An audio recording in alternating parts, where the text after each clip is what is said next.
Conmen, the most devious of all criminals. Charming, cool and calculating, they betray trust and devastate lives, yet remain a complete enigma. We are about to explore the mysterious world of these master criminals, giving an unprecedented insight into the workings of the complex minds of some of the world's most cunning con men and women. We will reveal the detail and the intricacies of their elaborate crimes and uncover how they were dramatically brought to justice. In this show, the story of Michael Hammond, a con man for the fame-obsessed millennium, who lied, cheated, defrauded and terrorized celebrities, royals and anyone unfortunate enough to cross his path in order to make money and feed his unquenchable desire for power, fame and notoriety. I would describe Michael Hammond as your narcissistic con man. Hammond was one of the biggest liars that I have encountered in 25 years of criminal law. This is somebody who's not necessarily conning for profit. He's got a much deeper need. With a callous disregard for the lives he damaged and put at risk, Michael Hammond is a man who lived a double life and seemingly would do anything to feel important and powerful. I described him as being wicked and evil. He's driven by his own ego. I've seen him twist people's heads completely. Michael Edward Hammond was born in East Sussex in December 1968. An only child born into a working-class family, his upbringing was unspectacular. He was a decorator's son from Bexhill-on-Sea. There were early instances of sort of juvenile shoplifting and so on. Hammond's criminal behaviour was relentless in his youth. It saw him expelled from school and, aged 18, Hammond first experimented with the persona that would become his addiction and ultimate downfall: impersonating a police officer. In 1987, Hammond called the police claiming to be a CID officer in order to obtain an ex-directory telephone number. His lies were exposed and he was arrested, fined and given community service. A month later, Hammond was in court again, facing 74 charges to his name, with a further 30 offences taken into consideration. The obscene number of charges included fraud and theft, but even a custodial sentence was not a wake-up call for Hammond. When released in 1989, his criminal career continued to disturbingly flourish when he forged documents to illegally obtain a Porsche. His early scams is he managed to get hold of a Porsche, and he did this by swiping a sheet of paper with a letterhead on it from someone's office. Hammond used the headed paper to forge a document saying he was a director and trustee of a company. Using the fake name, the letter was used to open a bank account with a £10,000 overdraft. And with that overdraft, he bought his Porsche. It's amazing what you can get away with, basically, with a fake heading on a piece of paper. Michael Edward Hammond had graduated from his illicit youth and was now a fully fledged criminal. But his relentless and contemptible behaviour was married to a bizarre personal aspiration to appear important and of a high social standing, even though he had an unquenchable and immoral compulsion to break the law. For some reason, he always felt very ashamed of his background. I think that was a factor in his decision to take his name and make it into a double-barreled name. But that, strangely enough, is symptomatic of a lot of con men. There was a man named Guy de Montfort who gave himself that rather grand name, but he was in fact Graham Lever, born in Dartford in Kent. Again, a humble background. A humble background always seems to be a factor in these things, a strange desire to be something more important than they feel that they are. I think that Michael Hammond is definitely a narcissist. A narcissist is somebody who has fantasies which they're preoccupied with of themselves as being famous or special, somehow superior and better than other people. They tend to be incredibly arrogant, but they can also be very engaging and they can be quite high achievers. His actual name is Michael Hammond. His middle name is Edward, so his name is in fact Michael Edward Hammond, but he simply added an S to the Edwards and made it into a double-barreled name, presumably because he thought it was posh.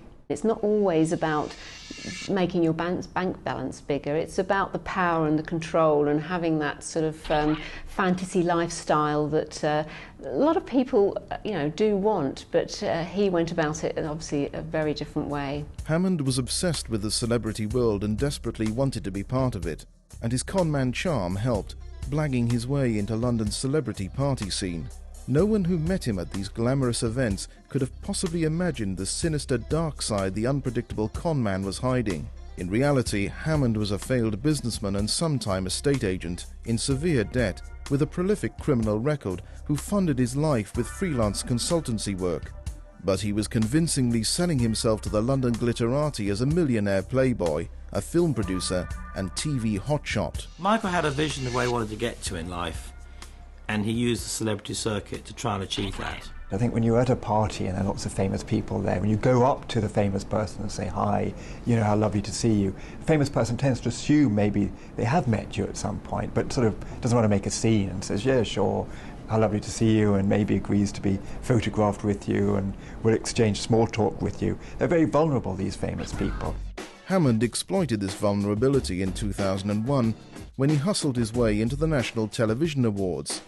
Hammond targeted Coronation Street newcomer Scott Wright, whose star was on the ascent, and had no idea he was dealing with an accomplished criminal and conman. I was nominated for an award for the most popular newcomer, and I was wandering around feeling a bit kind of starstruck by the whole thing. And out of the crowd, this guy came up and went, "Scotty!" And I went, "Right."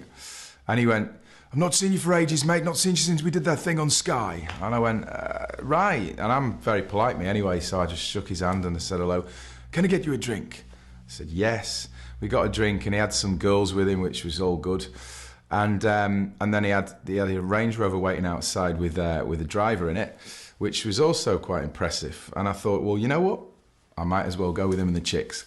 And and we did that. And so that's basically how I met him. And you know what? Obviously now, knowing what I know, he'd never met me before in his life. He'd probably just seen me up on the screen when I got my nomination. Someone's being very friendly to you, they seem to know you. You're a bit concerned that you actually might have met them before, just don't remember, and you don't want to be rude. And by that means, he can actually gain your trust very quickly and manipulate people. Despite his double life balancing criminality with celebrity, Michael Edwards Hammond was on a one-man mission to move in the same circles as the world's most famous faces. He would somehow be able to get us into absolutely every party, into the VIP bits in these inner sanctums of nightclubs, talking to all these people, to meet Britney Spears and to meet Tom Cruise and everything. And I don't know how he did it, just the gab, just the gift of the gab probably. Hammond seems to be the sort of chap who's obviously very articulate, very friendly, very easy to get on with, obviously has the gift of the gab, is able to sort of engage in conversation with anybody, you know, whereas some of us would meet perhaps a personality and be a little bit reticent about talking to them and engaging them in conversation. He doesn't seem to have any qualms about that. I mean, he was actually photographed with Elton John, although I did speak to David Furnish about this subsequently, and Elton John had no recollection of ever having met this man. One of my favourite A-list stars that I got to meet at these premieres was Tom Hanks, and he seemed like he is a very nice guy, and he came up to me and he went, "Like your shirt," and I went, "Like your career, do you want to swap?" And he found that really funny. But I guess I probably wouldn't have got so close to someone like that to talk to if it wasn't for him blagging everything. And I think the fact that he was able to shake hands and rub shoulders with Tom Hanks, Robin Williams, Steven Spielberg, Hugh Hefner, the head of the biggest talent agency in Hollywood, demonstrated that Michael had a way of convincing people he was telling the truth legitimate, and he had a very good skill at that. And of course, if you mingle in those circles, you probably do actually get to meet people, so it's even hard to separate fact from fantasy. And I think we can be pretty sure that in his own mind, there was no separation. He probably lived in a complete fantasy world and was completely unable to distinguish between them. Michael Hammond is a conman for the millennium. His aim was not simply the typical hunt for money, but a hunger for fame and attention. We are in a period where celebrity is all important. You are nobody unless you are in the papers. He is obsessed with that celebrity culture. He just wants that instant fix. This creation of Michael Hammond's was all about making himself feel important, and being a celebrity these days is the way to be important. Michael Hammond was playing the fame game, and in true conman style, cheating. He knew that if he was going to scam his way into celebrity, then he would have to have Fleet Street on his side. He seems to have reached a period where he's obviously been mixing with some celebrities and decides to take it a step further by actually approaching newspapers and magazines with stories to raise his own profile. His great skill is often, cultivating journalists and calling newspapers, particularly when he felt he had a big interview to give. Well, we think of a con man and we think of somebody who is motivated by money, but there's usually another motive, there's usually an emotional need that's being met. Now, for Michael Hammond, his need is to be looked at, his need is to be given some attention, and his need is to be seen as somebody who is special. So that's what's motivating him, not money, but importance, actually some sort of validation for himself as a human being. Celebrity was one of Hammond's obsessions, and he used it to feed his addiction to appear important and obtain attention. From the moment he infiltrated the showbiz set, Hammond ensured he achieved his twisted aims by selling bogus kiss-and-tell stories to the press to raise his profile. His first victim was PR girl Caroline Stanbury, who had been romantically linked to Prince Andrew in the press. And it was being reported that the prince had stolen Caroline from Michael Hammond. Naturally, Hammond had made the whole thing up and gone to the papers with his lies.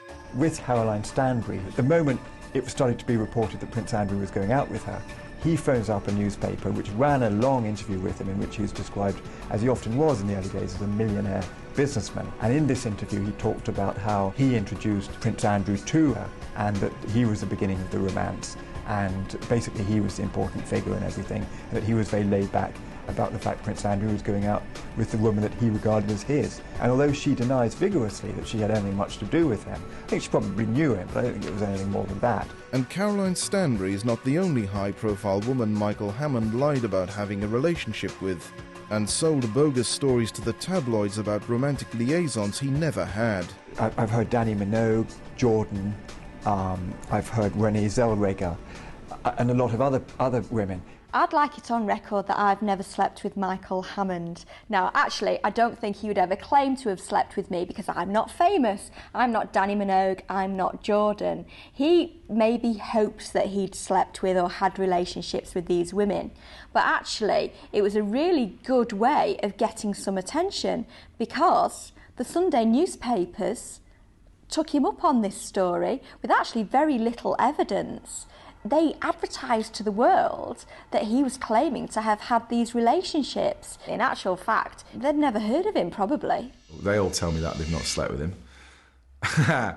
And I suppose the writing was on the wall about how he operated and the person he was when he used to show me scrapbooks of all his press clippings. Ex-Coronation Street actor Scott Wright had started spending time with Michael Hammond when he visited London, and on one occasion Hammond was very keen for Scott to see his conquests in print at his Docklands flat.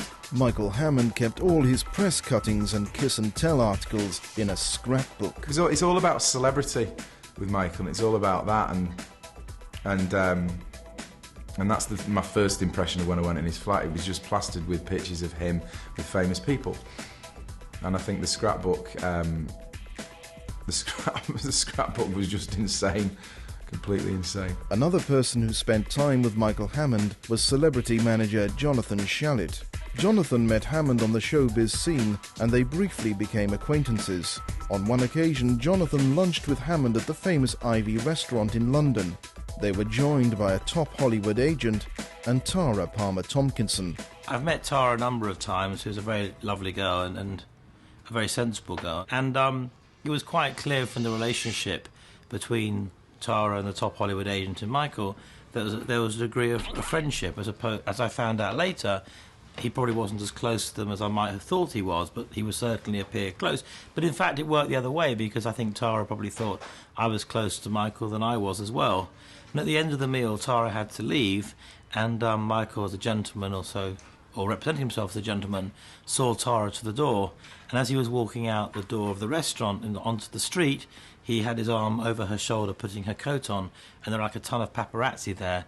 Now, at the Ivy at lunchtime, there are not a ton of paparazzi unless they're invited. Now, I don't know who tipped the paparazzi off that day. All I know is Michael Hammond walked Tara to the door. As the door opened, so at the very moment when Tara walked onto the street, Michael had his arm round Tara's shoulder, which was a shot a lot of the paparazzi got. And of course, a few hours later, the picture desks at newspapers were getting lots of calls in from an anonymous person saying Tara was at the Ivy with her new boyfriend at lunchtime, and the picture they had was Tara and Michael Hammond, so read into that what you may.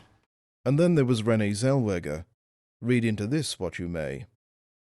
He rang me up from LA and said, me and Renee are settling down together, it's all going so well, it's brilliant, read the newspaper. So I got the Sunday Sport, because it was usually in one of them, because they're the only ones who'd take it.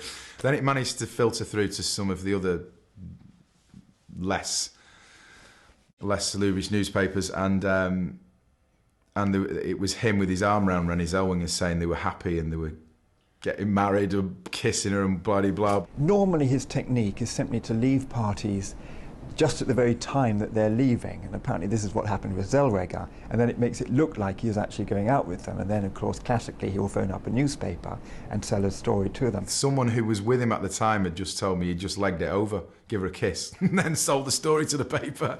Brilliant. Genius. Michael Hammond was making small amounts of money from selling stories claiming to have slept with famous women, a claim the women in question vehemently deny.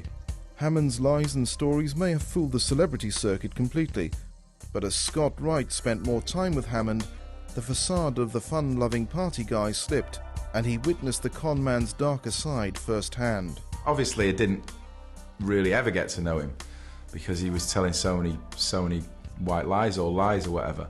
But there was a time when a taxi driver pulled out in front of him. He was in this Range Rover, and he pulled up. He flew out of the car, smacked his fist on the windscreen, told him he was going to rip his head off. The taxi driver shut all the doors and then get back in the car and nearly drove the Range Rover over the cab. He never showed a side of aggression towards me. I know he did it to one of our mates once. One of my mates had said something to him and he phoned him up and threatened him. And he's not a big guy, Michael, but he never did anything to me. The disturbing incidents Scott Wright witnessed were only a hint of the violence and cruelty Hammond was capable of. In 1998, Hammond impersonated a police officer for a second known time. He shockingly pretended to be a special branch police officer and attempted to con a lorry driver out of money when they had a road accident. He was sentenced to 6 months in prison. It would not be the last time he adopted the persona of a policeman. It was to become his obsession. However, when released, Hammond's criminal behaviour was his basest yet. He was arrested for ABH after attacking a woman over a parking space. It's very easy to see Hammond as some sort of frivolous clown who sort of wanders into celebrity parties, doesn't seem to be doing anybody any harm, bit of a Jack the Lad, and you can always sit back and actually laugh at these celebrities who've been perhaps duped or taken in by him. But there certainly seems to be a sort of dark side to him. He does have a temper, and he's not afraid of lashing out in a very severe way. Narcissists do tend to just fly off into uncontrollable rages, and I think that the car park incident is quite revealing to me. Here was a case where Hammond was simply asked to move his car, but to him, that was probably a great affront. Don't you know who I am? How dare you suggest that you're more important than me and that I should move my car for you? And clearly, that affront to his ego and his identity sent him off into a rage. He ended up having a violent confrontation over a car parking space. Hammond was sentenced to 120 hours community service and fined £866 for his brutal attack. And this was just the tip of the iceberg. The career conman had an astounding 102 criminal convictions to his name by the time he was 30, including 48 charges of fraud and 17 charges of theft. None of Hammond's celebrity friends could have known or could have predicted the new depths his criminal career would descend into in the years to come. Michael Hammond had successfully scammed his way onto the red carpet, the red tops, and rubbed shoulders with Hollywood royalty. His conman chicken and egg approach to fame paid off briefly in 2002 when he had a one-off job as a celebrity gossip presenter for one of the Sky Sports channels. Hammond filmed at Windsor Castle, a location that would later become intertwined with his notoriety and infamy. Hammond managed to keep his 102 criminal convictions clandestine, and those in Hammond's circle were further convinced of his legitimacy when he conned them into the company of the royal family. There was an incident after I'd known him for a year, and he rang me up and he said, come down to Watford, we're going to go on a polo field with Prince Charles and his sons. And I went, right, whatever. But I was coming to London anyway, so I did. I jumped on the train, I got off at Watford, he had a driver to meet us. was all very good. It was all dressed smart in suits and everything. Went to the field, and there they were.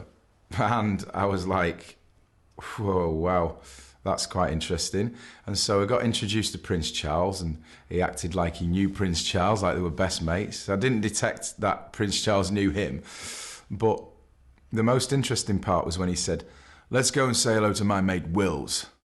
And I went, you don't know Prince, come on mate, you bullshit me, you don't know him. And he wandered straight up to me and he went, Wills, how them fillies doing up in St Andrews? Are you pulling any? How's it all going? I've not seen you since, was it Katrina? Katrina's your bird, wasn't it? And I stood there and looked at Prince William's face and he had never met him before in his life. And then he went over and talked to Prince Harry, who he'd probably never met before either, and left me with William, who obviously didn't want to talk to me. And so I think the majority of people, he thought, he told me that he knew he'd probably never met before in his life. But in 2002, after a one-off presenting job, Michael Hammond got a lucky break, and with that, the chance to go straight. He had been offered a presenting job as the Hollywood correspondent on Granada's flagship daytime TV show for ITV1, This Morning. With alleged knowledge of his criminal background dating back to his youth, including charges of ABH, theft and impersonating a police officer, Granada Television still offered Hammond the chance to become famous in his own right. And with that, the opportunity to put his criminal behavior firmly in the past. A decision they would later come to bitterly regret. And he'd convinced Granada to give him an opportunity to go out to Hollywood. And I said, well, do Granada know about your background? And Michael said yes. And indeed, when the legal affairs person at Granada called me, he confirmed he knew about Michael's background. They wanted to give Michael another chance and they believed in him. Now, at this point, I would have gone, right, I've blagged everyone for ages. I've got away with it for this far. Now I've finally got a job, which might be befitting an aspect of my talents. But oh no, he couldn't let it lie. He had to go one step further. I'm in the south of France a week later on holiday, lying on my lilo in the pool. The phone goes and I get a call from the head of legal affairs at Granada Television saying to me, did I know anything about Michael and Air France and fraudulent activity, because Granada were possibly going to be sued by Air France, to which I said, no. With the ink still wet on Hammond's contract, he began fraudulently using his new job as a tool to scam and boost his ever-hungry ego. He forged a letter from Air France management stating that he and his companions had been upgraded to first class for their flight out to LA to begin his new career. The con worked for the first leg of the flight, but in Paris staff became suspicious and exposed the web of lies, and word soon got back to his new bosses at Granada Television.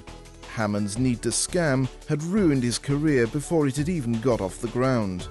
By the time they got to Paris to change over to the LA part of the flight, Air France had sussed that it wasn't a legit letter from the head of Air France, and there was a massive kind of furore and arguments and shouting. And to cut a long story short, when they got to Los Angeles, the relationship between Michael and the Granada team went from bad to worse, and Granada at that point pulled out, realising that they couldn't deal with Michael Hammond. He'd blagged his way into it, he got it all teed up and blown it, big time. You'd have thought it'd be stupid to ruin this nice little learning that you've got set up, but that's classic conman psychology, to not think about consequences. Michael Hammond is a con man, hungry for fame, power and attention.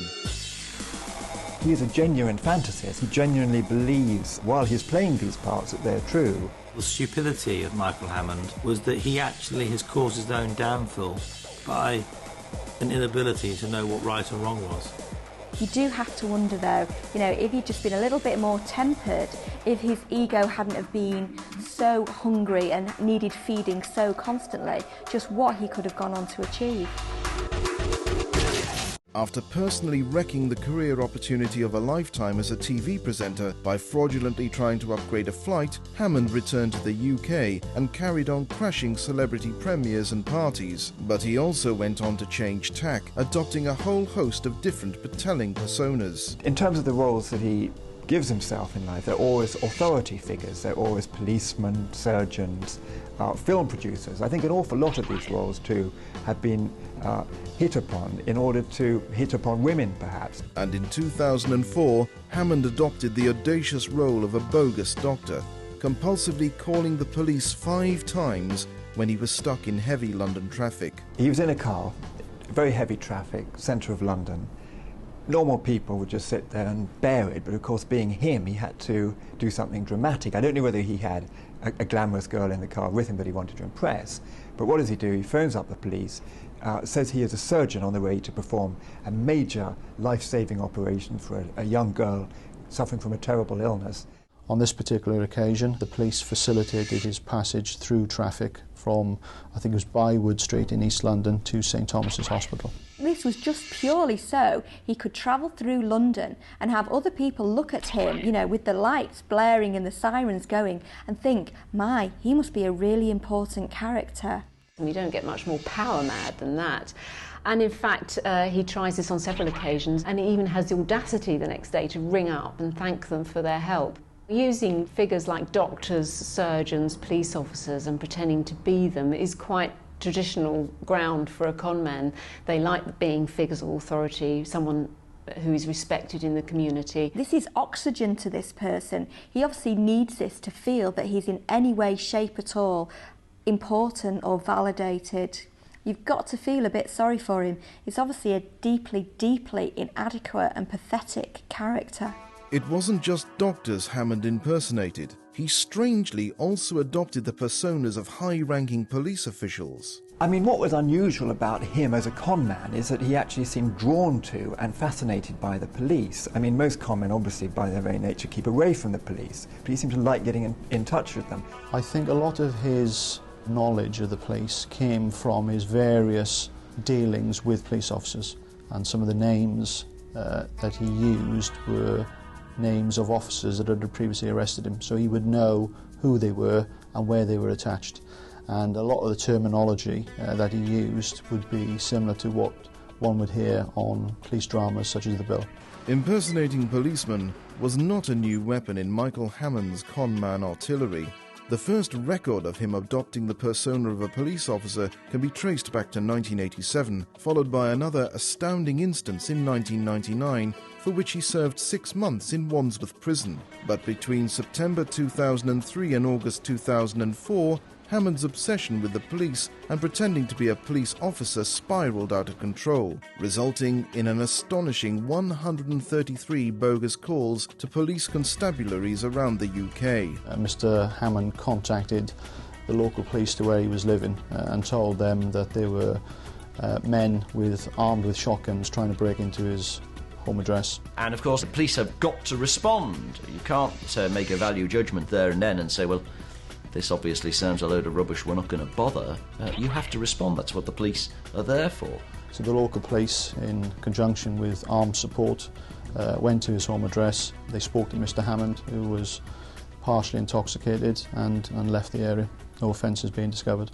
There's no financial gain, so it's very difficult for most of us to understand why someone would want to do that. But it is about power and manipulation and seeing yourself as being better than others and being able to control what they do, manipulate people. And clearly he got some sort of real kick out of doing that. You know, the way that other people would maybe watch the TV or play card games, his idea of a pastime would be to phone up the police, usually after he'd had a bit to drink, and say that maybe an armed assailant was in his home, and the police would then, again dutifully they have to respond to these things, turn out with armed guards to try and save him. And I think what's happening is that he's becoming less inhibited, he's becoming less calculated in how he cons and how he manipulates, and actually what he's doing are just very crude behaviours, crude attempts to gain some sort of attention. Michael Hammond's twisted bid for attention was spiralling out of control. Despite still mixing with the showbiz set, he was consistently offending, including a police charge for drink driving on the 10th of February 2004, and just 10 days later he made his next bogus police call. Hammond was once again contacting the police pretending to be an officer, only this time he had upped the ante, creating a national security alert. He calls the police saying that 2 black men are acting suspiciously in Downing Street with firearms. He pretended to be an officer with Trident, the aspect of the police force that deals with black-on-black crime. And he said that he saw in McDonald's near number 10 Downing Street a group of black gentlemen who he believed were involved in crime. And those black lads were searched on the ground at gunpoint. One of them was taken into a police vehicle and searched. It was an enormously frightening experience for all of them, and of course they were completely and totally innocent. Obviously, it was an incredibly dangerous thing to do, and somebody could end up being shot by mistake. That's without the sort of time, effort put into it by the police, and the fact somebody else could have needed the services of those police officers at the same time, and it just weren't available because they were sorting out Hammond. And at that particular moment, when he's phoning the police, he wants to believe that he is somebody incredibly important. What's more important than somebody who is actually tipping off the police on an issue of national security? He's just engaged in his own fantasy life. He's just engaged in his own need to be somebody. Because who is Michael Hammond? Actually, he's nobody. The implication is that to truly revel in his fantasy life, Michael Hammond would have to see the results of his actions, just to confirm how important he is. 10 minutes after making his twisted call to the police, Hammond called a second time, claiming to be from Operation Trident, confirming the unit was at the scene. The case seems undeniable. Hammond was watching his warped fantasies unfold. He was certainly never found at the scene, though one would speculate that there's hardly much point in doing it if you're not going to observe it, but there was no evidence that he did. There is evidence cataloguing Hammond's compulsive police calls, proving they spanned the following 4 months. As bizarre and childish as his crimes seem, they were bolstered by the use of alcohol, drugs, and the need for attention and power, and his criminal acts were growing in numbers and on the verge of obsessive. But like in the past, Michael Hammond's need to be seen as somebody important and someone who moves in the highest of social circles set off a chain reaction of events that led to his inevitable downfall. Once again, Hammond's obsession with the royal family came to the fore, and he set his sights on infiltrating Windsor Castle by creating a web of lies and impersonating a police officer. On the 17th of May 2004, Mr. Hammond contacted the control room at Windsor Castle, identifying himself as a Detective Superintendent Simon Morgan. He said that he was in company with two celebrity friends of Prince Harry and Prince William. They were well known to the public and wanted access for them through an entrance other than the public could use. The name of the officer that he decided to use was the name of an officer he happened to have remembered from the newspaper. So it's not like he just made up a name. He would usually use a specific, and that was one of the reasons why he was such a convincing con man generally. And he stayed in the ground. He didn't actually gain access to the building for the best part of an hour. And it was only when he was seen behaving rather oddly on the CCTV cameras that he was actually detained. He was arrested at the castle for one matter of impersonating police and obtaining a service by deception. Hammond was taken to Heathrow Police Station and interviewed by Sergeant Neil John. I remember walking up to Mr. Hammond in the custody suite and introducing myself and telling him that he would have to have his fingerprints taken because that's standard practice to ensure we know exactly who we're dealing with. And I remember asking Mr. Hammond had he ever had his fingerprints taken, and him replying he hadn't. Needless to say, within a very short space of time, his true identity, which was Michael Hammond, came back, together with the fact that he had over 102 convictions dating back to 1982, and as you might imagine, his fingerprints had been taken almost as many times. Myself and my team then started to look into the background of Mr. Hammond, and it was at that point then we discovered this was one of many instances where Mr. Hammond had been purporting to be a police officer. The game was up, but Michael Hammond couldn't let go of the fantasy that he was a somebody. He said that he was a famous TV presenter. I remember searching his home address, and there were various pictures on the wall with him in the company of Prince Charles was one of them. Chevy Chase was another. His telephone book had telephone numbers of Dannii Minogue, Kylie Minogue, a whole host of TV celebrities. There was some way, there was some connection with him. And once in police custody, Michael Hammond's mobile phone was the key to unlocking the full extent of his relentless and dangerous 12-month scam. They subsequently looked through his mobile phone records and found that over 133 calls had been made to different police stations all over the UK. And the calls varied considerably from anything to do with drugs, firearms, or even one incident where he was alleging that he was following a paedophile. The Windsor Castle incident became high-profile news, and ironically, Hammond found himself for the first time the legitimate focus of the press. But Hammond couldn't help but revel in the press attention and turn his crime into a fantastical tale when he was released on bail. Hammond was absolutely relentless in that actually, when it was brought very much to his attention that he'd been wasting police time and nobody's buying his pathetic stories, he still continued. Such was his need to view himself, I think, as important and have other people view him as important. He saw himself as a confidant of the royal family, a man more sinned against than sinning, and a man who somehow was doing the royal family a favour, because what he thought he had done that day was actually expose a weakness in the royal family's security arrangements. And he also claimed, for good measure, that Prince Charles and him had actually spoken about this matter, and indeed Charles had intimated to him that members of the SAS should in fact be involved in protecting the royal family. So it was the usual sort of mixture of information that perhaps he might have culled from the cuttings about Charles's view on security, and of course this perennial need he has, this continual need he has to see himself as the hero of the hour. I mean, this is somebody who has such a need that it doesn't matter what you say to him. You can be absolutely blatant. No, Michael, you're not important, we don't buy you, and he won't be able to accept that. He won't be able to face that, because to face it, he would have to accept that he is a nobody, and he would crumble, I think. Michael Hammond's conman career was spent scamming the police and celebrity world in equal measures. It's clear right from the beginning he doesn't seem to have that sort of sense of right and wrong. A blagger isn't someone who's breaking the law. Later on, Michael went on to do that. We get to see this dark side of Hammond moved from the celebrity world into the police world. This is somebody who doesn't have an identity of his own. It's fluid, it's shifting, he creates identities by the moment, it seems. By 2004, Michael Hammond's lies had caught up with him after posing as a policeman in order to gain entry to Windsor Castle.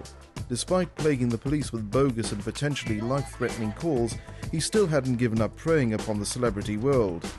Astonishingly, less than a week after being released on bail, Hammond targeted his next celebrity event, the Celebrity Soccer Six charity event. He found himself a kit and blagged his way onto a team. The organisers hadn't invited Hammond to appear and were baffled by the recently released criminal's presence. Now, anybody who doesn't have a narcissistic personality disorder is going to be incredibly embarrassed and probably go to ground. What he does is actually he blags his way into a charity football match. He's not been invited, he's just shown up in full kit. What is that about? I mean, clearly, even when Michael has a policeman saying to him, "Oi, mate, you nicked, this behaviour's not acceptable," he's relentless in still pursuing this fame that he wants so badly. But not all of his scams were frivolous. In spite of being on bail, he once again revealed his dark side and pulled his most ruthless police scam yet. Next, in July 2004, we see our man Hammond on a P&O ferry going back and forwards to France. On both trips, he calls police claiming to be an Interpol officer, and on one occasion actually accuses a family, an Iraqi family on the boat, of being Al-Qaeda representatives. Hammond had an earphone in, wired for sound. He quickly opened his jacket to show me had some sort of radio communication. He said he'd already been in contact with UKIS, United Kingdom Immigration Service, based in Croydon, which was factual, they are based there. So he had the right sound bites for things. He inferred that the gentleman and his family were connected to Al-Qaeda, smuggling into the country with potential bomb threats. Well, as you can imagine, this triggered somewhat of a security alert. And the poor family, who, once again emphasise, perfectly innocent, were searched and detained, children very upset. So Hammond again is manipulating the truth, i.e. the environment, the fact that Al-Qaeda was something that was in the news at the time, and playing on the fears of the public and also the heightened awareness of the police in order to extremely distress that family. You could argue there was a slight racist element in some of these people that he tended to target and whose lives he tended to make, unpleasant for a period of time. So that was actually committed whilst he was on bail for the incursion into Windsor Castle. It wasn't long before the police realised that their supposed Interpol informant was serial scammer Hammond, who was on bail awaiting trial at the time for the Windsor Castle incident. and on the 4th of February 2005, Michael Hammond's date in court finally arrived to face the latest charges in an inexhaustible criminal career. The evidence against Mr. Hammond was, dare I say it, overwhelming in all the incidents that we investigated. In terms of the number of offences he's committed, 102 previous convictions were mentioned. And I suspect that was the tip of the iceberg, if I'm honest. And he probably did a lot of other stuff as well. But the fact he accepted that suggests that there were probably more. Hammond pleaded guilty to one charge of public nuisance and asked for an additional 16 charges relating to his bogus police calls to be taken into account. Despite the public revelation of Hammond's twisted fantasies, he seemed to revel in the attention. Hammond, in a strange way, I think rather enjoyed it. I think, he did finally find himself on a stage, with so many people looking at him. And I got the impression, he rather dressed up, his hair looked immaculate, he looked well groomed, he was rather enjoying it. I think the thing about him is ultimately he was really a frustrated actor, and there he was playing a part again. He had his audience. One member of Hammond's audience did not enjoy the performance. The judge took it very seriously indeed, and I don't think he found it the least bit amusing. I think a lot of the journalists who were covering it, a lot of the coverage that you saw in the newspapers, showed that there was some levity among the media people who were there, because they did think it was a rather entertaining case because of the illustrious names that were being mentioned and so on. So there was a slight sort of disconnect between the judge and the media people. Well, the judge in sentencing Hammond drew attention to how frightening it is to have police officers drawing firearms in public, not only to the people whom they may be challenging, but to everybody else.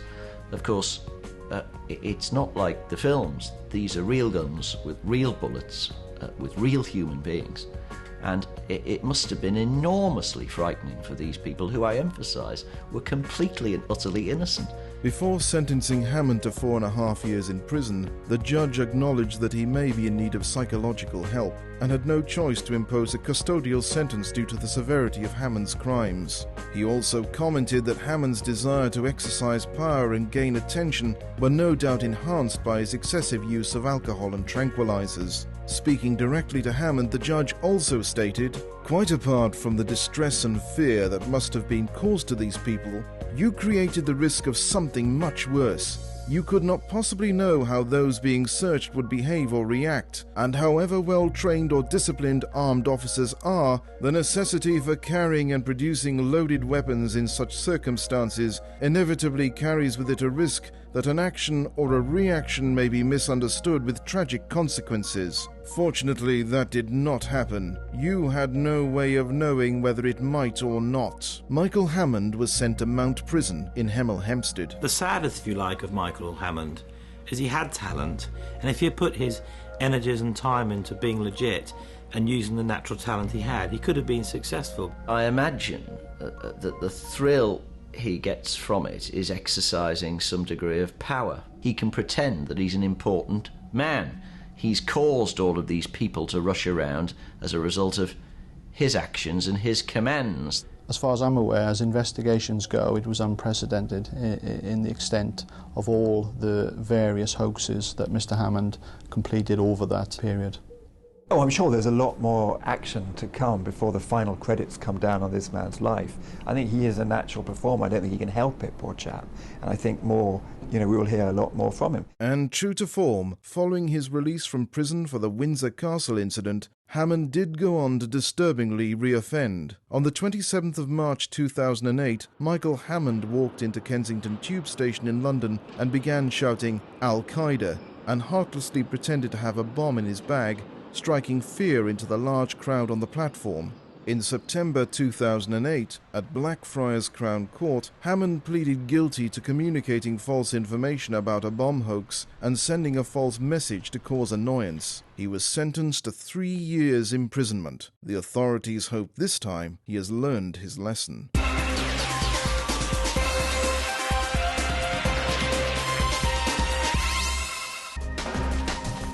In this show, we tell the startling and incredible truth behind the 20th century's biggest art fraud. A struggling artist was drawn into a con, would make millions, with the artist and conman secretly working together for almost a decade, creating fake paintings that would sell as recently discovered works by master artists, fooling the international art world and leaving them devastated and utterly humiliated. In terms of 20th century art fraud, John Drew and the John Myatt case must rank right at the top.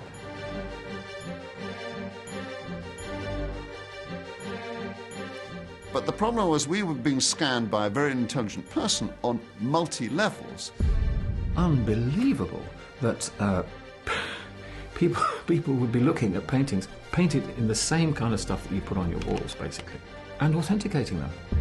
If I had been a dealer, I'd have most certainly been fooled. The sophistication and intricacy of this incredible scam saw forgeries of famous artists such as Ben Nicholson and Alberto Giacometti, painted in emulsion and covered in tea, coffee and hoover dust, audaciously passed off as original oil paintings under the art world's noses. The con was masterminded by a cool and calculating criminal with an IQ of 165 whose name was John Drew.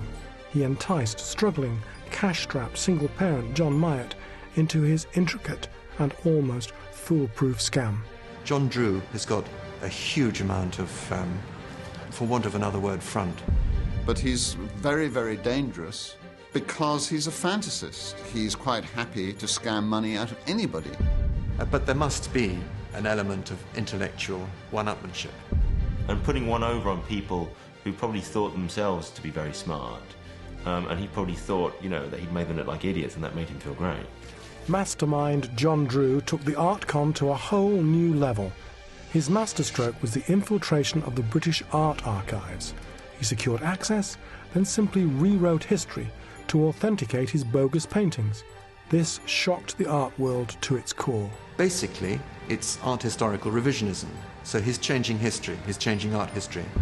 He went to enormous lengths to authenticate the pictures and to change the authenticity of them and the invoice that goes round with them in order to make those paintings believable. And the idea of taking on the art world and of all these superior intellects and to actually get the better of them must have been irresistible to him.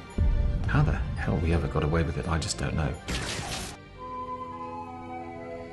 The story of what has been dubbed the greatest contemporary art fraud of the 20th century begins in the unlikeliest of places. Here in leafy Stafford, England, back in the mid-1980s, over 200 paintings would be forged by a cash-strapped single parent called John Myatt. Myatt's intentions began honourably enough. A single parent raising his family, he decided to try to earn money to support his 2 young children while working at home. He placed an advertisement in the UK magazine Private Eye offering his services as an artist who reproduced copies of famous paintings. The advert said, genuine fakes, 19th and 20th century paintings from £150. The first time I put it in, and the second time I put it in, it said 19th and 20th century paintings from £250. What the price is up a bit. I think it was about a year and a half into it when I got a phone call from Mr. Drew. And the only difference between any other customer and Mr. Drew was that he just kept on coming back. John Drew, a man with a brilliant mind and an IQ of 165, was born John Cockett. Throughout his life, he worked in jobs he wasn't legitimately qualified for, but always convinced his employers otherwise. Drew did have all the hallmarks of a really good con man. He was utterly believable and plausible. He could tell extremely complicated lies and keep those lies going, remembering everything he told. He taught physics, A-level, at a school in North London. And I don't think he has, I think he's got physics O-level. And the irony of this is that he actually taught it quite well. John Drew showed very clearly from early on that his dislike of authority. He didn't like working for anybody else. He wanted to work for himself. He was clearly arrogant in that respect. I mean, it sounds as though Drew was so sure of himself and so convinced of his own superiority, which was backed up, I suppose, if you like, by the fact that he was successful. For him, that was evidence that he was a cut above everyone else, that he was a few steps ahead. When he contacted John Myatt, Drew, now in his 30s, was masquerading as a professor of nuclear physics who needed paintings to decorate his home.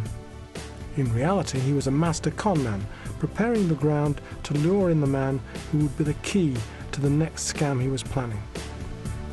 He was one of the most exciting people I'd ever met. He was so interesting. It was a bit like going to the movies, really, going to see John Drew every 3 weeks or so. As time went by, I got to know him better. I stopped meeting him in Euston Station, and I used to meet him in Golders Green Station, and then he'd take me to his house, and we'd have a meal, and I'd meet his children, I'd meet his wife, and the only thing I think I remember him saying, well, this is a long time ago, of course, I think, don't tell my wife that you painted these, will you? You know, I'm just telling her that you're an art expert who's come to look over the paintings and stuff. When you bear in mind that most customers were good for about 2 paintings, this was really quite exceptional, this man. And in the end, he seemed to just run out of ideas, and he said, well, what would you like to do next, John, you know, to me? So I looked through and found some drawings, Cubist drawings, and it struck me that I could turn these into paintings, you know, not just copying something, which is just stupid, you know, but actually creating something new from a drawing. And I remember it was in a little oval thing about that big, maybe. And painted this painting. It was by a German cubist that very few people had heard of, called Albert Glaze. It was after this, the 9th commission, the painting in the style of the little-known cubist artist Albert Glazes, that John Myatt received a phone call from his best customer. A phone call from John Drew that would change Myatt's life forever and turn an innocent hobby into a devious and criminal life of dishonesty. The phone rang and he said, you know that Albert Glaze painting that I bought off you? And I've taken it into Christie's and they say it's a very interesting work and they'll sell it for £25,000. So, you know, would you rather have 250 or would you like 12,500? You know, with hindsight, that was where I made my mistake. Drew was very clever in the way that he targeted Myatt and built up a genuine relationship of trust with him. He paid him a relatively normal sum of money for the copies that he was making, and they built up a relationship together. It wasn't till that moment where he offered him £12,500 for the painting and sucked him into the con and used Myatt's weaknesses that the whole relationship and the con really started. So he made him an offer he couldn't refuse, effectively.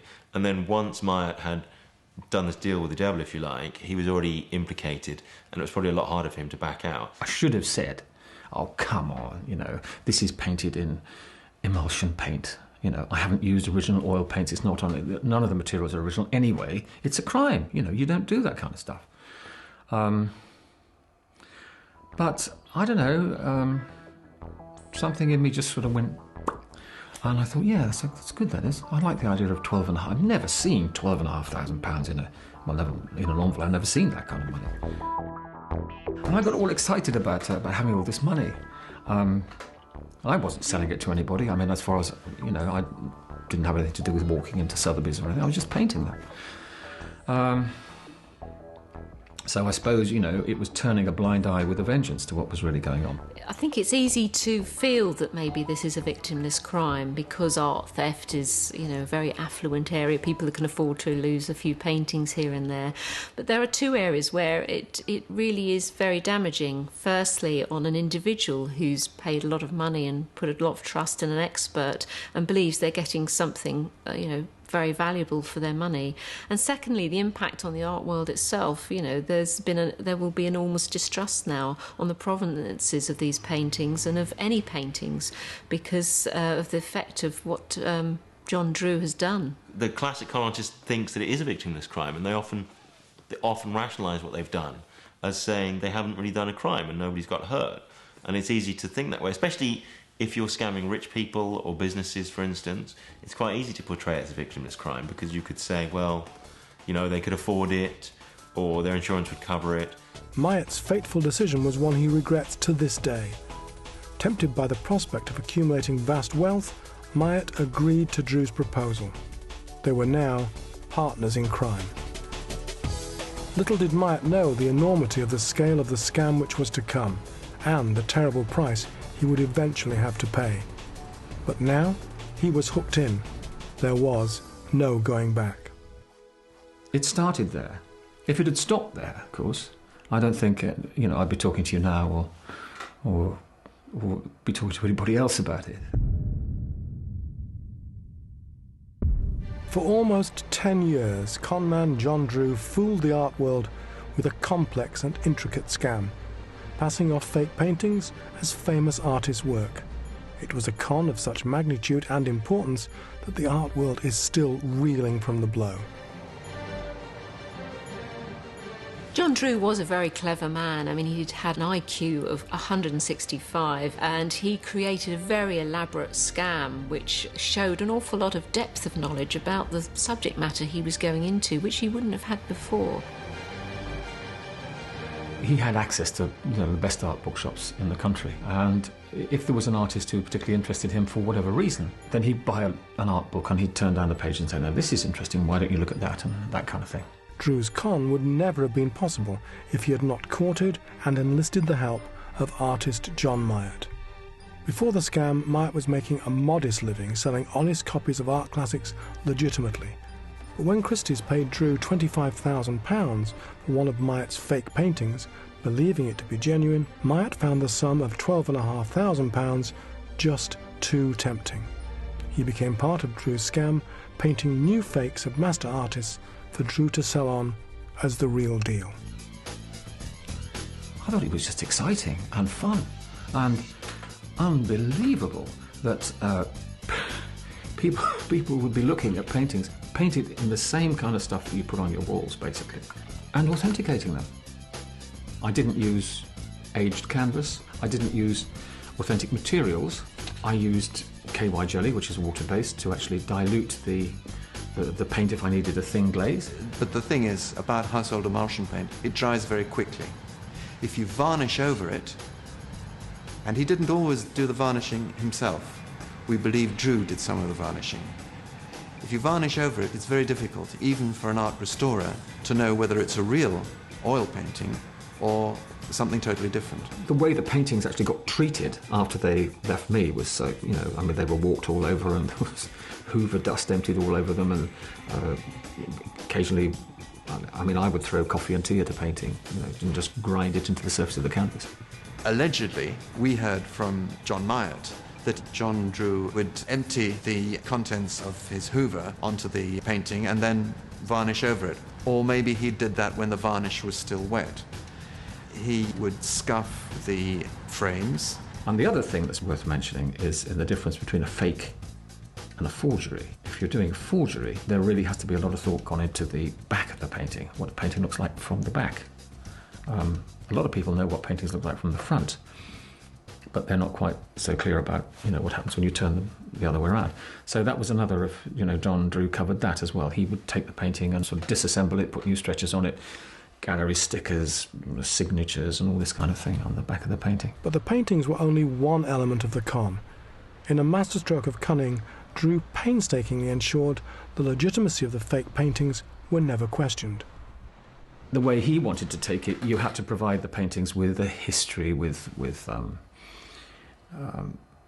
what they call a provenance, which is pretty much the same as a service history with your car, stamps in the book and all the rest of it. And he made it his job to do that.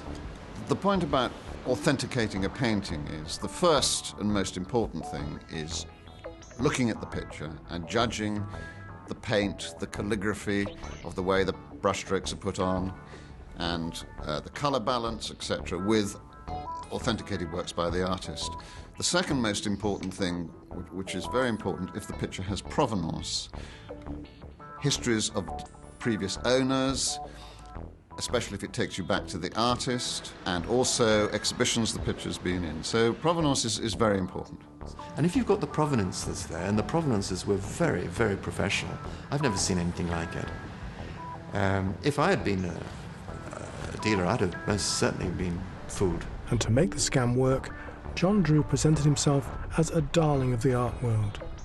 John Drew gave a donation of £20,000 to the Tate, and as a result of that, he was naturally thought of as a supporter of the arts. And he said he was interested in looking up the old archives, which he did in the Tate, and he set to work. Very busy little bee. To my knowledge, The type of forgery of archival material has never been done to this extent with paintings, and not on such a scale, and not so audacious, because this was full penetration of the Tate archives and the V&A archives and a number of other archives as well.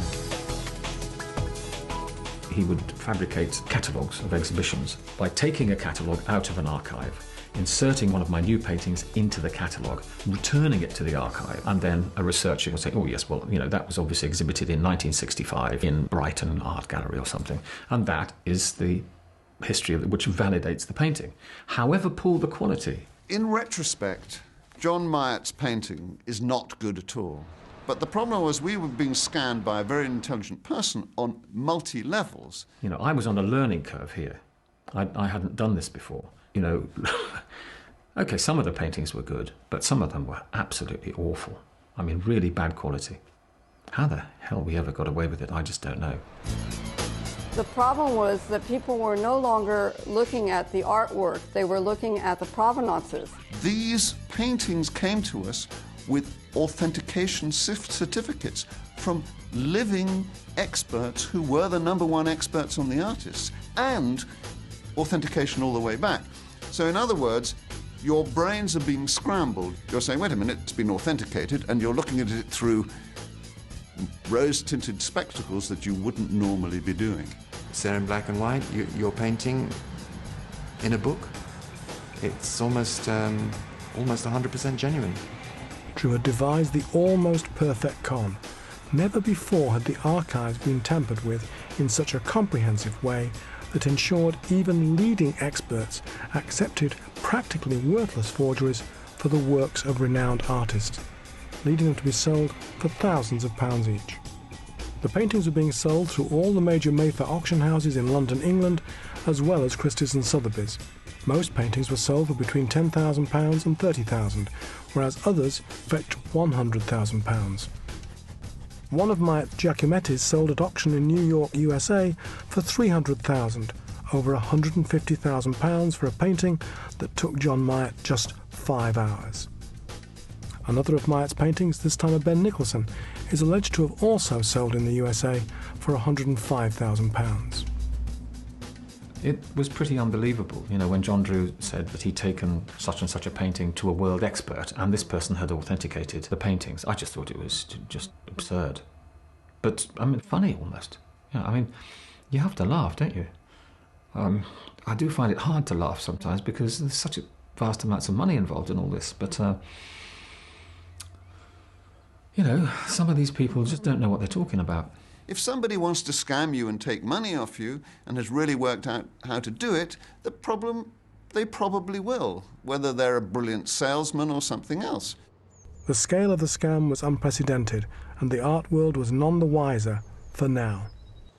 It covered a whole spectrum of artists, mainly modern British, but in all, we reckoned he'd done about 200. And with so many paintings to handle, Drew had to evade suspicion by involving other people, who were none the wiser to the con.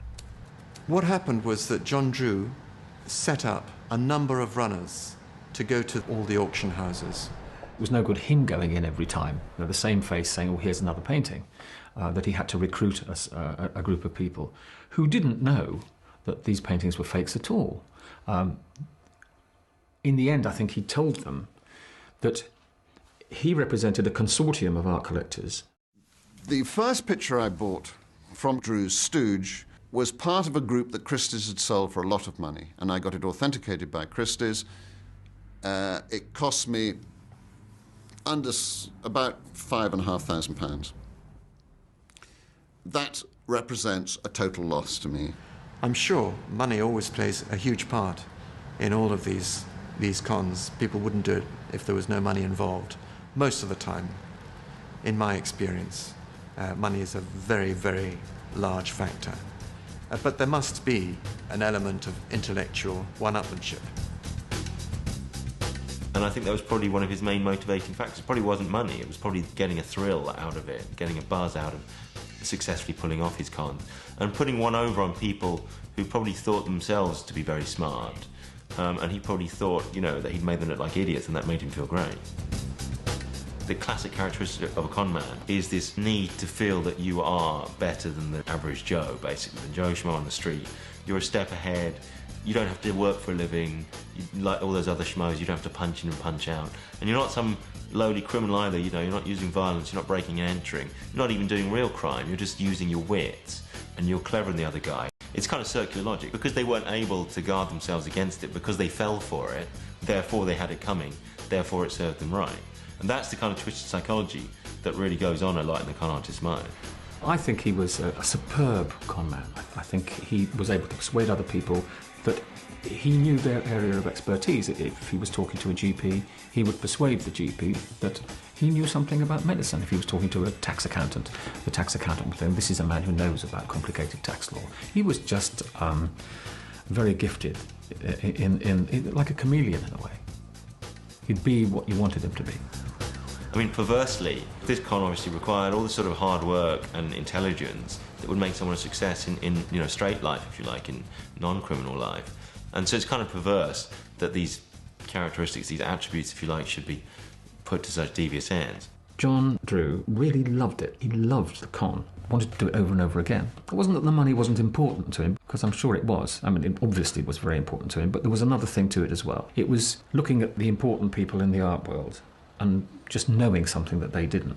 And so it led him into the mistake of doing it over and over and over again. And of course, the more you do these kind of things, the more likely you are to get caught. The con was fully and successfully operational, but not all of the art world was absolutely convinced, and Myatt and Drew's intricate scam was dramatically about to come unravelled. Peter Nahum, an art dealer in London, England, became suspicious when he was offered a second Ben Nicholson painting. We looked at this picture in detail. Ben Nicholson has a certain handwriting. They were beautifully signed in pencil, as he does on the back. They had these labels, they had the authentication, etc. And suddenly the penny dropped. That this had exactly the same labels from a completely different source, the same gallery labels from the 1950s as the other one. And the chances of you looking at two Ben Nicholsons and being offered them from completely different sources, with completely different provenances, having been in the same two exhibitions, are very, very unlikely, because these weren't major exhibitions, these were minor dealers' exhibitions. Then we started analysing the signature, and when you really looked at it, it started falling apart. Just wasn't quite right. And at this point, suddenly all that information came together, and I called in the head of the antique squad. But Peter Nahum wasn't the only person who was suspicious. The cracks in Myatt and Drew's con were beginning to show. There was another source in France, the Giacometti Institute, from Mary-Lisa Palmer, who had one of the Nude Debuts and suspected a number of other Giacomettis as being fake. Giacometti was a Swiss-Italian artist who moved to Paris, France in 1922. The Giacometti Institute in Paris is responsible, among other things, for cataloguing the artist's work as well as uncovering and stopping would-be forgers. Mary-Lisa Palmer, the director of the Giacometti Association, had been sent a catalogue by Sotheby's in the UK featuring a Giacometti standing nude. She instantly questioned its authenticity. The painting that I saw was inconsistent.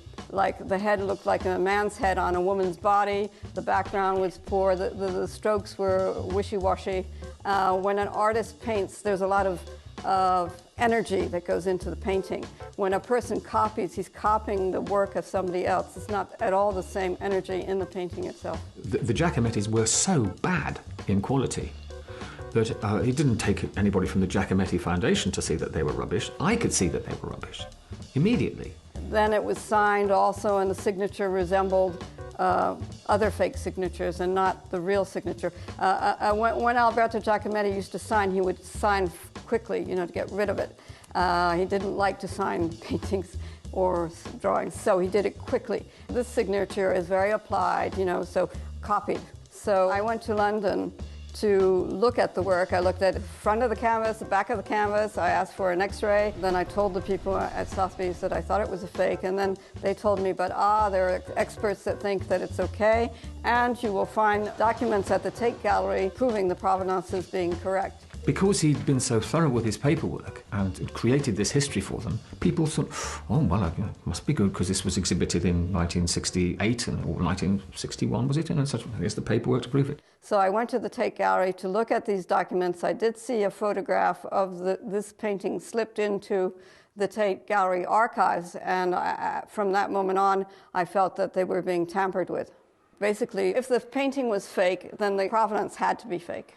Mary Lisa Palmer now had to try and prove that the catalogues were bogus. Well, I sort of had to play the detective part because people would not believe that the provenance were fake because they were very well done, quote unquote. I had to try to prove that the paper was not from the 50s, so I had to look at the watermarks and contact the paper companies.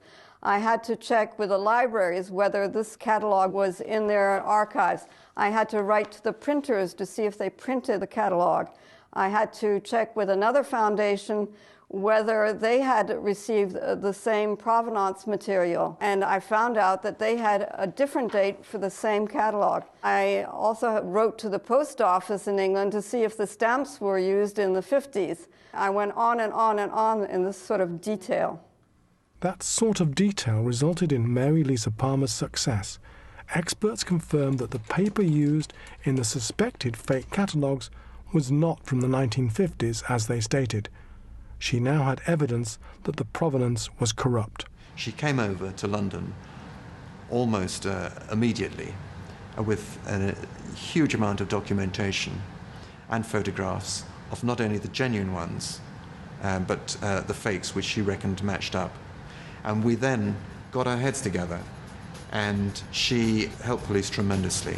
The net was tightening around the conmen, but in an unexpected twist, the unequivocal proof of the con would come from the unlikeliest of sources, and Drew and Myatt's scam was to be dramatically blown apart.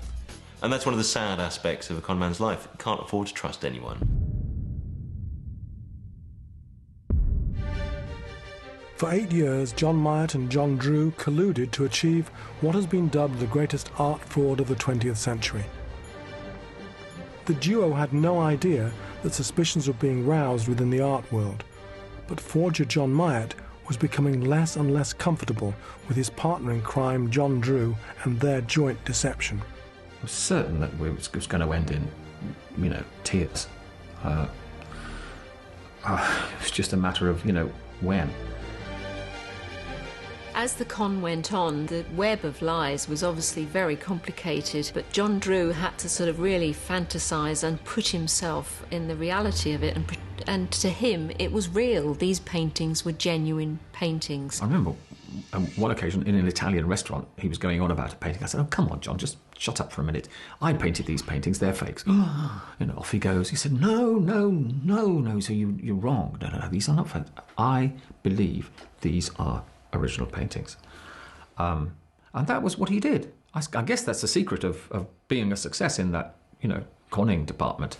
Is part of you has to sell to yourself, across the sort of the left side to the right side of the brain or something. Has to persuade yourself that these are authentic paintings, and then you can be credible. The way that Drew talked about how these weren't fakes, they were real artworks, is maybe indicative that he was an example of what psychologists call fantasy-prone personality. Now, fantasy-prone personality is someone who has trouble differentiating between fact and fantasy, and that he literally was not very good at telling the difference between his lies and the truth, and therefore came to believe that his lies were the truth, which of course would have made him a much more effective con man. I became more and more convinced we were going to get caught. So I backed off in the end, and I had a period of about a year. It was a lovely year. It was 1994 to 1995, as I remember rightly. And it was like when you've been washed out to sea and you turn around and you swim and, and you suddenly put your feet down, and there's the sand, and you can actually walk back to the shore again. You think, right, that's that now. That's all behind me. This is the rest of my life ahead of me. And I thought, no one will ever... I've got away with it, no one will ever know. It's done. But in London, things were happening that I didn't know anything about, and things were going on, and police were asking questions, and dealers were saying, I'm not sure about this painting, and so forth. By 1995, John Myatt had fully removed himself from the con and stopped working with John Drew. But the art world and the police were gathering evidence and getting closer to catching the con artist who had created an estimated 200 paintings and doctored the UK's leading archives to make them seem legitimate. In a dramatic and blindside twist, Myatt and Drew's fates were sealed by an extraordinary blow from an unexpected source. John Drew's common-law wife, Bathsheba Goudsmith. Bathsheba was falling out with John big time, and in the end he was leaving home and he left all the paperwork behind him, and she just crates it all up in a big plastic bag, gets in the back of her Mercedes and chucks it on a desk in some police station in Golders Green and says, "Now you lot," she says, "I know that there's something dodgy going on here." It's interesting that the way that he finally got rumbled was because his common-law wife shocked him. Because one of the first rules of being a con man is don't get attached. And the more other people are involved in your con, the more chances are that something will go wrong. And that's one of the sad aspects of a con man's life. He can't afford to trust anyone. And therefore really needs, if he's going to be successful, needs to go through life as a kind of a loner. But of course what proved to be this guy's Achilles heel was his love interest. And she gave us a dustbin liner full of provenances, small negatives, photographs, an enormous quantity of paper and Xerox sheets of paintings. This was a huge jigsaw puzzle, which I sorted out at the Organised Crime Squad in the following weeks. The raft of evidence presented by Drew's ex-partner, alongside the information provided by the likes of art experts Peter Nahum and Mary Lisa Palmer, created a chain reaction that unearthed further damning evidence when the police finally made their move one autumn morning in Stafford, England. The paperwork pointed to John Myatt as being the perpetrator, so a team went up to Stafford to turn him over. I'm lying in bed about 6 o'clock, and there's a big bang on the door, and I open the bedroom window and look down. There's about 10 people standing in the path down, and a guy holds up this thing and he says, "My name is Jonathan Searle, I'm from the Scotland Yard Arts and Antiques Squad." When I went into his house, I saw a beautiful little drawing that he had done of his son with telephone numbers and the rest of it scribbled over it. And I knew at once that we got somebody who could draw beautifully. If you can draw well, you can paint. Then I looked up the stairs and I saw Giacometti hanging on the wall. So we were in. We knew exactly that this was our man. And I knew then, just then,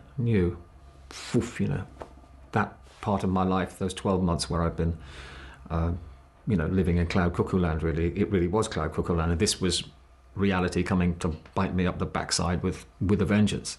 He was very, very reasonable and obviously a bit shocked. It was horrible. I hated it. But you could tell from the questions that they were asking that they knew more about me than I did. And perhaps not, that's not true. They knew more about John Drew than I did, obviously. The evidence was piling up, but the real gift came from Myatt's own hand. They were interviewing me in the interview room in Stafford Police Station, and somebody came in with this briefcase and put this letter on the table and said, "What's this then?"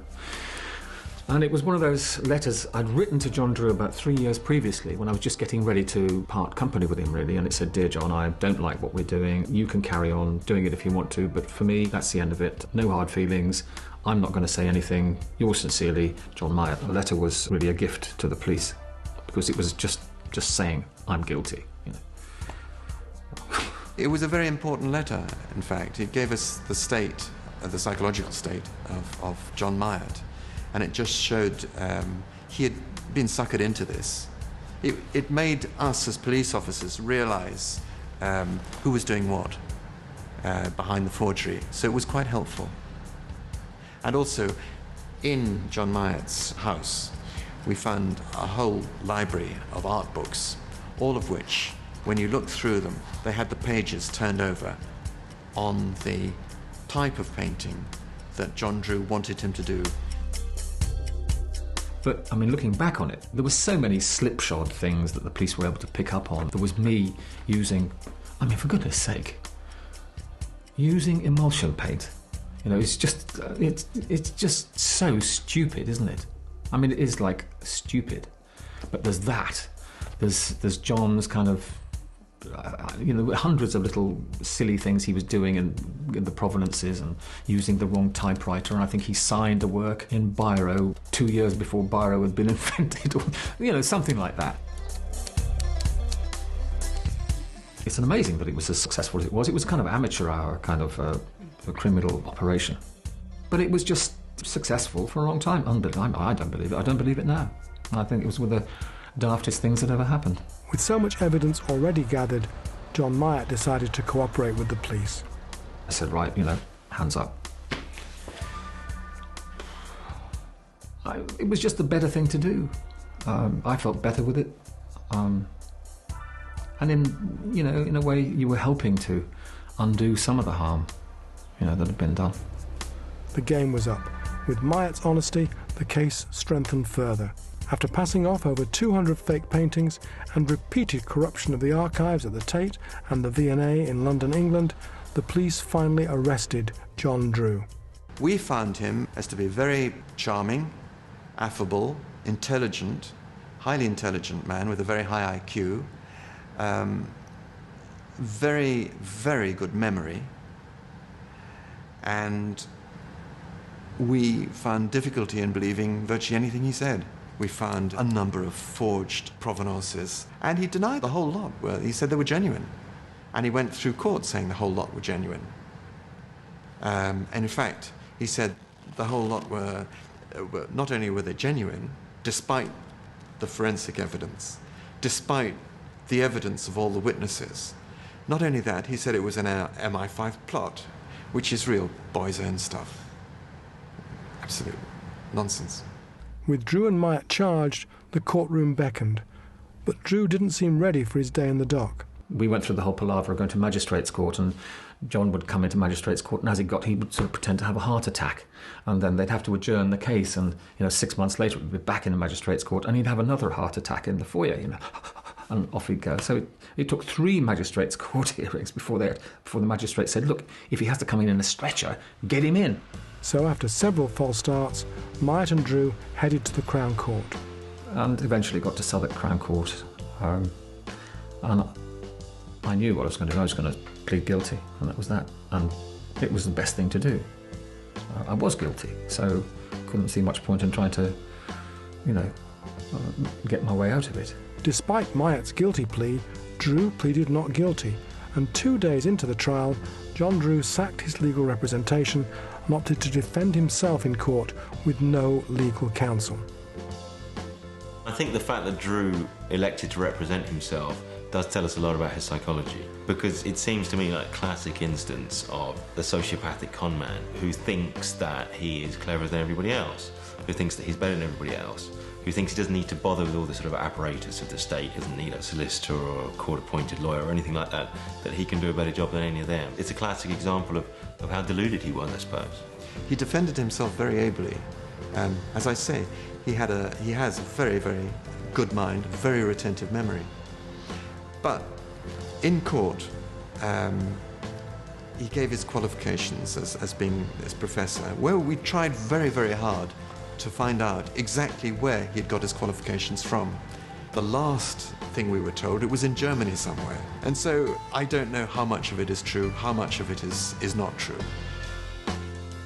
The fact that he represented himself in court shows, again, a complete arrogance and disdain for authority. He didn't feel that anybody else was capable of representing him. In a brazen show of arrogance, John Drew cross-examined representatives of the art world that he himself had attempted to con. I was asked to be a witness in court. And as Mr. Drew esteemed that he didn't need a lawyer, he did the questioning. And it was quite funny. At one point, he was asking me a certain question about a certain work, and he was mixing up all his works, and I had to correct him on that. Part of the reason that he was able to pull off this scam, or even attempt it in the first place, is because he thought he was cleverer than everybody else. But of course, that in itself was the seed of his downfall, if you like. Because he thought he was cleverer than everyone else, he stopped being careful enough and allowed himself to get tripped up. I was a witness at his trial, which was rather surreal, that since Drew didn't have a lawyer, he was defending himself and being cross-questioned by the man who I had put there, or was one of the people who had put there, was quite a strange experience. He did ask me some questions about authenticity. He was trying to, I think he was trying to show that I wasn't a very good expert and I didn't know what I was doing. But when I got down from the witness box, I heard the Crown prosecution lawyer say, "Oh well, Drew didn't get anywhere with that witness then." After a £4 million court case lasting almost 6 months, the jury were adjourned to decide the verdict on the case dubbed the greatest art fraud of the 20th century.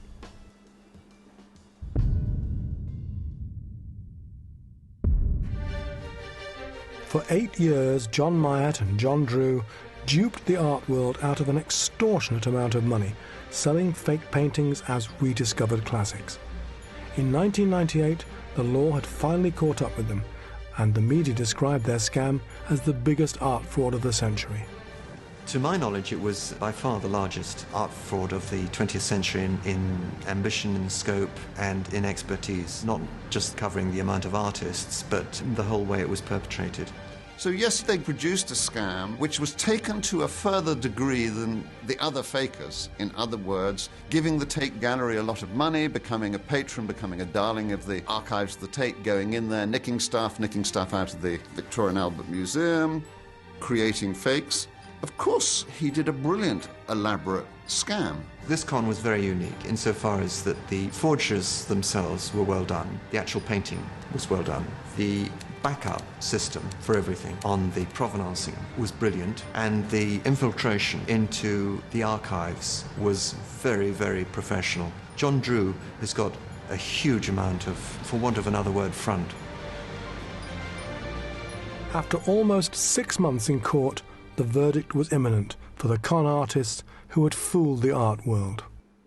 Well, I was strolling around inside the Crown Court and people were sort of outside taking bets on how long, I was going to get. And someone said, "Oh, you'll get 6 years. This is too big, you'll get 7 years for this." And I thought, "Oh, God, what am I going to do with my children? And what a fool I've been." And, you're beating yourself up and all that. Anyway, I got a year. Forger turned prosecution witness Myatt had done himself a favour and received 12 months for his role in the scam. Mastermind John Drew, however, was sentenced to 6 years in prison. In terms of finance, we've never fully recovered the amount of money that John Drew must have made out of this. I don't know whether there are other artists involved. I don't know. From John Myatt's side of things, 200 paintings, most of them at the lower end. The maths of it are up for conjecture. John Myatt himself, we do know how much money he made. And it wasn't, at the end of the day, all that much. As far as making money was concerned, the amount of money I made early on. As the thing progressed, I made less and less money out of it. If I'd stayed in teaching over the 6-year period, I think I was getting around about £12,000 a year as a teacher at that point. 12 and a half maybe, I would have made roughly the same amount of money as a supply teacher as I did as a criminal. But he evidently made £1.5 million. So you hear. The money John Drew made from the scam remains a mystery. The press speculated that John Drew has pocketed between £1 and £2 million. John Drew has secured a position as one of Britain's most audacious and notorious con men. He served 2 years of his 6-year sentence and has yet to reoffend. John Myatt served 2 months of his sentence and is now back to painting fakes. Only these days, John Myatt fakes are openly hanging in galleries up and down the UK. Having gone straight, Myatt is now selling his paintings legitimately in his own exhibitions. The main difference between the paintings here and the ones I did for John Drew is what's on the back of them, and that is my name and genuine fakes. It feels good to have my signature on these paintings. It feels honourable, honest, and the paintings are exactly what they say they are. And, now legitimate, John Myatt has found customers in the unlikeliest of places.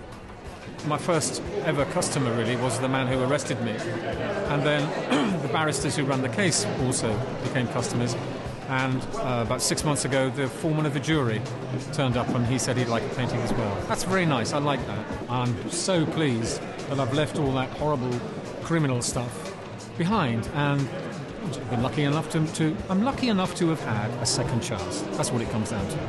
And if you do get a second chance, then the best thing is not to screw up again. The investigation may now be closed, but the repercussions of this art con can still be felt today. The problem with this entire case is that it puts in question a number of archives. But the problem is that now archives have been infiltrated and polluted. It seems to me that John Drew has most of the traits of the classic conman. He seems like an absolute archetypal classic conman because he's obviously quite a sort of smooth operator. He's obviously very convincing. He's obviously quite happy to move in high society for many years without fear of being detected. They keep pulling this scam, which is an audacious scam, without any fear of being detected. And he's obviously adaptable and resourceful. You know, he's clever when he needs to be. He can even do some hard work when he needs to do. So this guy obviously is really a very good con man. John Drew is a very intelligent man. As far as we can see, he's dangerous because he lives in a waltermitty dreamland, and therefore it's very hard to discipline people like that. People who know they've done wrong might or might not do it in the future. Somebody who lives in La La Land, we have a problem with, but he's a very intelligent man. We recovered 73 out of 200 of John Myatt. I don't know how many others, if there were any, that John Drew did. I have no idea at all. They can be anywhere. They can be in Japan, the United States, in Europe, just anywhere. No one knows which walls the unrecovered fakes by these astounding con artists hang on today, completely undetected. Who knows? Maybe even yours.